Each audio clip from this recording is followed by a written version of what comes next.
সেমাই দিয়ে dessert item আমরা তো অনেকেই খেয়েছি, কিন্তু আজ আপনাদের জন্য একেবারে ইউনিক, স্পেশাল এবং খুবই মজাদার একটি সেমাইয়ের রেসিপি শেয়ার করতে যাচ্ছি। আপনাদের সাথে শেয়ার করব খুবই মজাদার নববী সেমাই রেসিপি। হাতের কাছে থাকা উপকরণ দিয়ে আজকে নববী সেমাই তৈরি করব।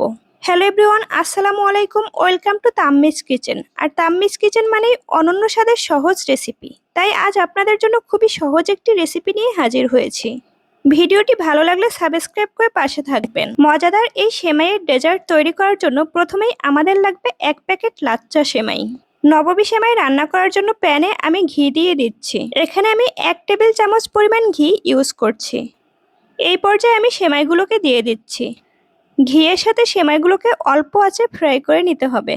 এই সময় চেষ্টা করবেন চুলার আঁচটাকে একেবারে মিডিয়ামে রাখার জন্য, আর খুবই আলতো হাতে আস্তে আস্তে বেশ কিছুক্ষণের জন্য এগুলোকে ফ্রাই করে নিতে হবে। সেমাইয়ের কালারটা যখন চেঞ্জ হয়ে আসবে এবং খুব সুন্দর একটি ফ্লেভার ছড়াবে, এই পর্যায়ে আমি দিয়ে দিচ্ছি 1 কাপ পরিমাণ চিনি, 1 কাপ পরিমাণ গুঁড়ো দুধ।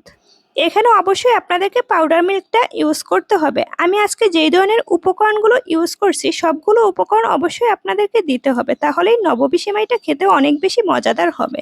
সুগার এবং পাউডার মিল্ক অ্যাড করার পরে আমি সেমাইগুলোকে বেশ কিছুক্ষণের জন্য আস্তে আস্তে নেড়ে নিচ্ছি।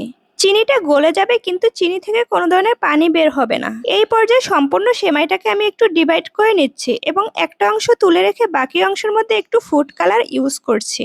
ফুড কালার দেওয়ার কারণে সেমাইটা যখন আমি সার্ভ করব দেখতে অনেক বেশি সুন্দর লাগবে, অনেক বেশি কালারফুল লাগবে। একটি সার্ভিং ডিশ নিয়ে তার মধ্যে আমি প্রথমে যে সেমাইগুলো তুলে রেখেছিলাম সেই সেমাইটা দিয়ে এভাবে একটু চেপে চেপে দিচ্ছি। স্প্যাচুলা কিংবা স্পুনের সাহায্যে আপনারা এভাবে একটু চেপে দিবেন, তাহলে সেমাইটা খুব ভালোভাবে সেট হবে। একটু সময় নিয়ে সম্পূর্ণ সেমাইটাকে এভাবে চেপে চেপে একটু সেট করে নিতে হবে। এই পর্যায়ে আমি সেমাইয়ের জন্য একটি কাস্টার্ড ক্রিম তৈরি করে নেব।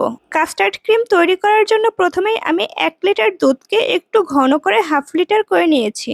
কাস্টার্ড ক্রিম তৈরি করে নেওয়ার জন্য আমাদের লাগবে পাউডার মিল্ক, কর্নফ্লাওয়ার এবং কাস্টার্ড পাউডার। সবগুলো উপকরণ আমি 1 চামচ করে দিয়ে দিয়েছি। এরপর খুব ভালো করে মিক্সড করে নিচ্ছি। এই কাস্টার্ড পাউডারটা আপনারা যে কোনো ধরনের মুদি দোকান কিংবা সুপার শপে পেয়ে যাবেন। কর্নফ্লাওয়ারের সাথে কাস্টার্ড পাউডারটাকে খুব ভালো করে মিক্সড করার পরে এখানে আমি দিয়ে দিচ্ছি একটু কুসুম গরম দুধ। খুব ভালো করে নেড়েচেড়ে সবগুলো উপকরণ মিশিয়ে নিতে হবে, যাতে করে ভেতরে কোনো ধরনের লাম্পস না থাকে। সেই জন্য আস্তে আস্তে আপনারা খুব ভালো করে মিশিয়ে নেবেন। কাস্টার্ড পাউডারের মিশ্রণটা খুব ভালো করে মিশিয়ে নেওয়ার পরে এটা আমি গরম দুধের ভিতরে দিয়ে দিচ্ছি এবং খুব ভালো করে নেড়েচেড়ে চুলায় রান্না করছি।